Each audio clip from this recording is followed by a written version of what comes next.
So Home Alone 3 for me is extremely underrated, and I've talked about this several times on the channel in various videos. I think that Home Alone 3 is really underrated because people rip into it like saying it's one of the worst sequels they've ever seen. How? It's creative, it's different. Yes, it hasn't got Kevin in.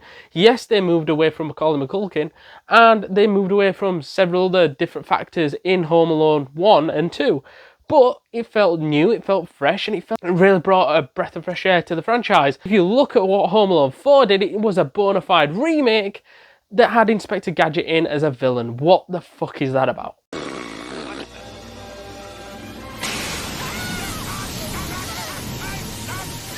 I mean, Home Alone 4 might be the worst sequel ever made. Let us know down in the comments down below, because I honestly think it could be one of the worst sequels ever.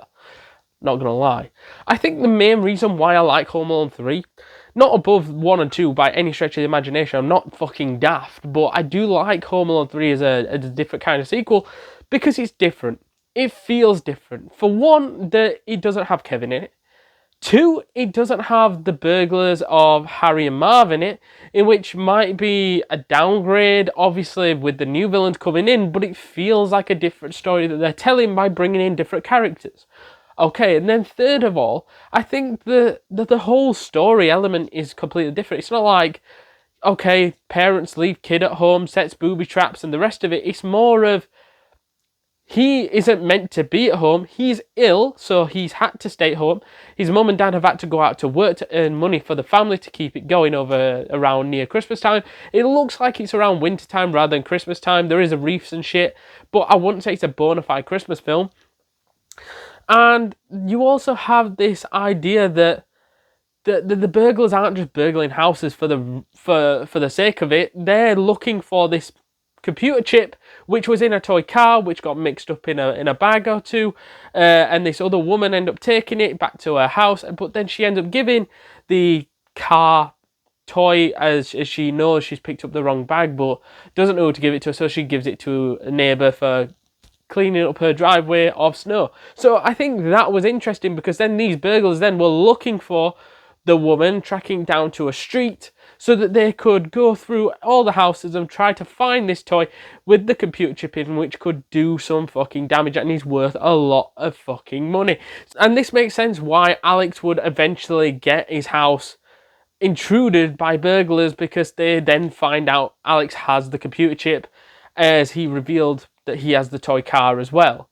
So I think that was really interesting from that side of things, because it was completely different from what Home Alone 1 and Home Alone 2 provided, which was a different story, which sort of like the first one was more of, okay, we've gone on holiday, we've accidentally left you at home, we're going to try to get back, whilst you fend off the house from these bad guys and try to survive. The second one was more of a revenge angle when he goes to New York, again, similar sort of thing, but he goes on holiday to the wrong place, whereas his family goes to a different place, and he's home alone, but in a different sense. This one's home alone because he's ill. Three different versions of that same idea of being left home alone and booby traps, but it was the different way that they did it, which I like. I think also that the boy who cried wolf thing in the film was also great as well, because it was like people didn't believe him, which was similar to the first film, where they want the police to go and check upon his son, which is home alone. And the police don't believe anybody is actually living there because nobody answers the door. But who would answer the door if you're home alone and you don't want to reveal that you're home alone? And I think the boy who cried wolf thing was also really, really cool, because it was like, there were several times where you look out the window, he's a bored kid, he's just trying to get on with his day, he's ill, whatever, and he looks out the window and sees somebody in one of his neighbour's houses that shouldn't be.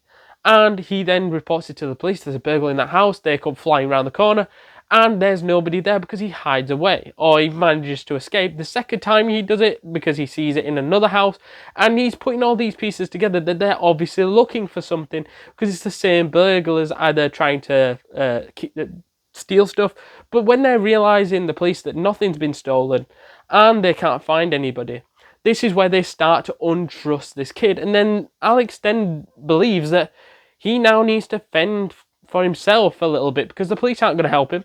His parents don't believe him, and he's sort of already been yelled at by the chief of police because he keeps calling the police for false disturbances that aren't actually happening, even though they are. They just haven't caught anybody or found anybody in anybody's home to even believe any part of his story. So I think that element of the film was really, really cool, because it was building him up for the confidence of going, no, what, I'm just going to have to do this myself, and then you're going to have to believe me. I mean, the problem I think that I have with this film in particular is, and reasons why it's not up there with the first two, is because with Kevin, he always feels like he's afraid at one point or another.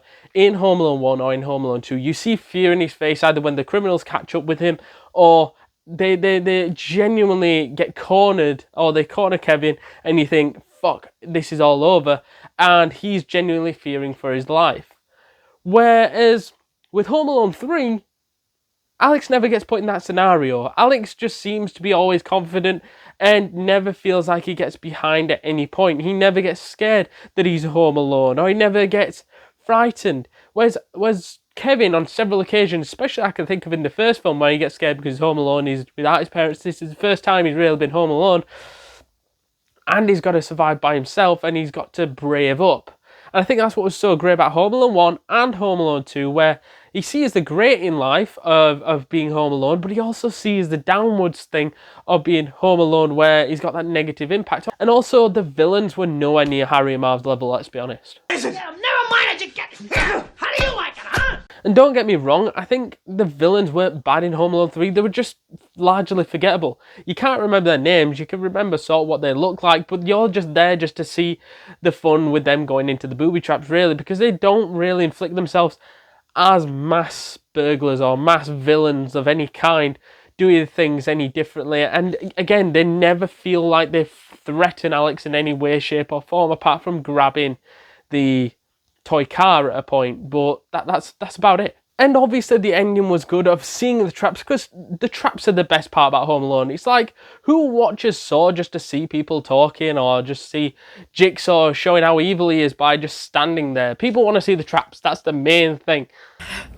The device you are wearing is hooked into your rib cage, and by the time this tape is finished, you will have 1 minute to find a way out. And seeing the burglars go through Alex's sort of like wacky funhouse was pretty cool, pretty funny.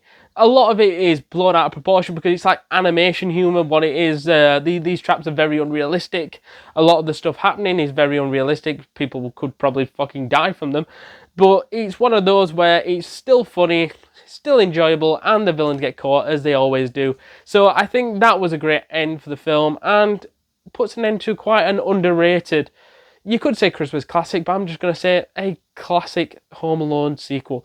Before we jump back into this video, guys, please do us a massive favour and smash that subscribe button, because you do not want to miss a thing this week, next week, and the week after, because we've got tons and tons of content planned for you guys, and you can do us a massive favour by smashing that subscribe button, joining the community, getting updates to all the latest videos, from the YouTube shorts to the actual videos. It is well worth it, completely free, and you will not regret it. So to summarise, I think that this particular movie is a 7.7 out of 10 and a great film.